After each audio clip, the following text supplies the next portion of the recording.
This morning we have Breanne Marie with us. You might recognize her. She's been here playing on our St. Jude Radiothon, and we've had you on during your previous records that have come out. But first of all, good morning. Good morning, Chris. This one is a little different in many, many ways. Yes. First of all, let's say you have a Kickstarter going on, so it's a little different in that aspect. Yes. My anxiety is at an all-time high right now. There is not much time left, so if people want to back this, you have, I wrote about this on our website at cool1017.com, but you have some wonderful incentives. Yeah, we're in the final days, and Kickstarter is all or nothing. We raise 100% or we get nothing, and there are so many reward levels. I've heard these are some creative levels that other people haven't had. A goofy one is for $100, you get the album and a t-shirt and the vinyl record, but you also get 5 bedtime stories read to you by our bass player, Mr. Glenn Maloney. And who doesn't want a video of Glenn Maloney reading them bedtime stories? Right. Either to remind you how good it is and that how creepy he is, or what a good reader he is. He really is a good reader. Sorry, Glenn. Yeah. if I hadn't met him before, I wouldn't say that. Right. And you brought up one of the other aspects that it's different. People are putting out CDs now or downloads, and you've got the vinyl. Yeah, classic black 12-inch vinyl record with full color jacket with a spine. I mean, this is the real deal. And so we're going to have 5 songs on one side, 5 on the other.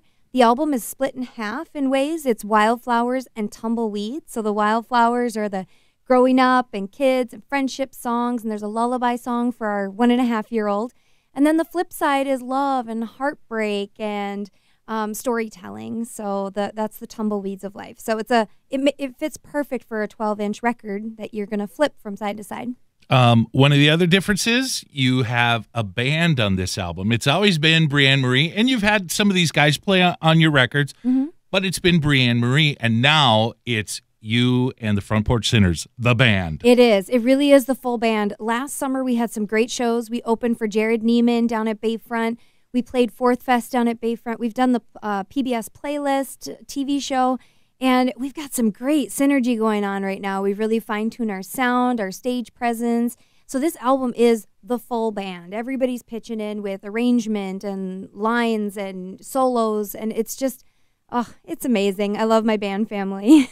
It's also different in the aspect that the writing on this album is different. You've always had the dark side of love, the sad side of love, grieving, sad songs about your family because you have had some loss in your family. Yeah, and actually this week, today, marks the anniversary of my brother's death. My brother was killed in a car accident on March 16th, midnight actually on March 16th.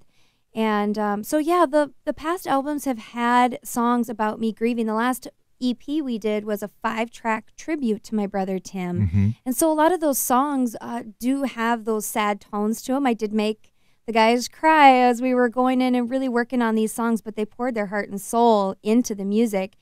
And now we're ready for something new, some new stories to tell. And there's, I think, maybe one sad song on the new album, and that's just because it's about divorce, but it has an upbeat drum beat to it. But that's, I mean, if you think about it, though, that's where you are in your life. You've done the grieving, and I know in talking with you, because you and I are friends outside of this interview, in talking with you before, you talked about all those things, and you were trying to just, like, get them out of your system. You were talking about them, you were writing about them, you were singing about them, and now your life has changed a little bit, and it's almost as if, okay, I've said what I'm going to say about that. I'm ready to move on. And then along comes Evan. You get married. Yep. There's more children. Yeah, we have 3 kids now, and the ages are so spread out that I've got nothing. There's no shortage of material for me to write about. One of the songs is about my teenager who was driving me nuts. So, as teenagers do. So I wrote a song called Rocking Horse about, are you going to go or are you going to stay? You keep rocking back and forth. What's going on? And then the friendship song Carousel was inspired by our middle child, Ava, who's 11, going on 30. And then we wrote a song for Anya, the baby, and I started writing it when she was just 5 days old, rocking her in my arms on a rocking chair. So it's her lullaby song. So, like I said, there's a whole new chapter now to get to know not only you, but now your band comes in and affects your sound a little bit. Oh, totally. Yeah, I bring a song to the band, and it's very stripped down. I will bring it to Evan first, so he and we have pajama practice at home. So we're sitting in the living room in pajamas, running through songs. And Evan is your husband. We have to say it just so they know. Yes. Some strange man coming over in pajamas. Call up a lead guitar player. Come over in your pajamas. No, so Evan is my husband, and we sit down and we run through the song. And when he's got a little bit of a solo worked up, then we take it to the full band. And when you add pedal steel and drums and bass, that song comes to life. And usually within 20, 30 minutes, we have something really solid. And it is very hard for me not to burst into tears of joy. But it is emotional to watch and listen to something literally come alive in front of you. Something that was kind of jumbled up in your mind that you wrote down on scratch paper, and then you take it to a full band practice. I live for that moment. That's what keeps me writing. I want to see that happen. I live for that. I have a friend in Nashville that writes, and she says it's like having a kid, and you've kind of muddled with it. So it's kind of like when you have your child at home and then they have to go to school and they meet new people and that shapes their lives and their teachers and whoever else they're going to do and whatever activities. And when you see what they've become at the end of the road when they're 18 and they go out on their own, that's what it sounds like you're doing. Yeah. Now other people have affected your child and it's become bigger and better. And now it's the finished product and you say, wow. Yeah. And I love input from other bands. We've had friends that we've played shows with, shared the stage with, and they've said, why don't you extend that chorus by 2 more choruses? Just keep going with that. It's too short. Or why don't you add this instrument or add that? I've always come to you for some advice on voicing, from time to phrasing. time. Yeah. How should I sing this? It's not coming across right. And what do you think of the arrangement on this? So I live for that type of input. So if we're using the child analogy, it takes a village, Chris. I want a village to raise these songs. And they're never done. You could certainly tweak songs forever and ever. But that's the thing with music is you have to leave it that way because other people will finish it for you in their minds, and you have to leave the imagination open. Yeah, we are ready to record this stuff. That's for sure. Breanne Marie and the Front Porch Sinners, their new album is called Wildflowers and Tumbleweeds. And we'll have all the links so that people can go right there and give money. And you're pretty close, but you're, like you said, if you don't get this, you don't get any of the money. And then what's going to happen to the record?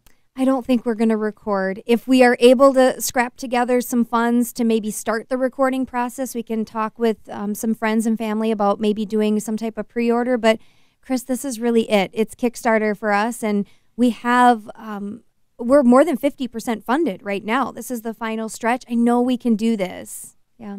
So let's get her done. If you can help any little bit, or even if you want to take advantage of the rewards, like I said, follow the link and you can see these unbelievable rewards, including your photographer who did a great job with some of the photographs we've seen. Yeah. Caitlin Kretschmar is my cousin. I don't know how many people know that. She's from Mellon, Wisconsin.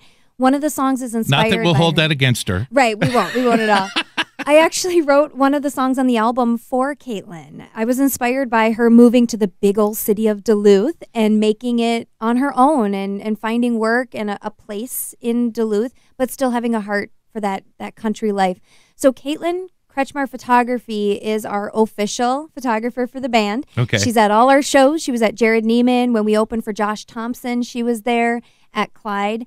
And one of the levels is you can back the project at $240, get the album, T-shirt, CD, digital download with lyrics, and a 1-hour outdoor photo session with Caitlin. And she is just phenomenally talented. And I'm going to say this. Here's a little thing you could do. If you know somebody that's getting married, this would be the ultimate gift. Because once you find out what a photographer costs, this is a huge deal. Plus, you get the album for free, basically. Look at it that way. Yeah. You get all that stuff for free. And you get a great photographer at a way reduced price.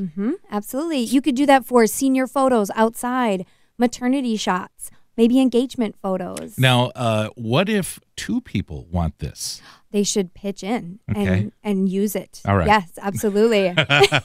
There's an executive producer level at $1,000 where you can come into the studio when we record up in Sparta on April 8th. So if you are interested in coming into a music studio and watching us and listening to us record, pretty sweet opportunity. You could have a group of people that pitch in for that as well. And you also, if you have some input, obviously, you said you like to have input. I want That's input. what an executive producer does. Yes. And your name will be on the album in the liner notes as executive producer of the album. Very cool.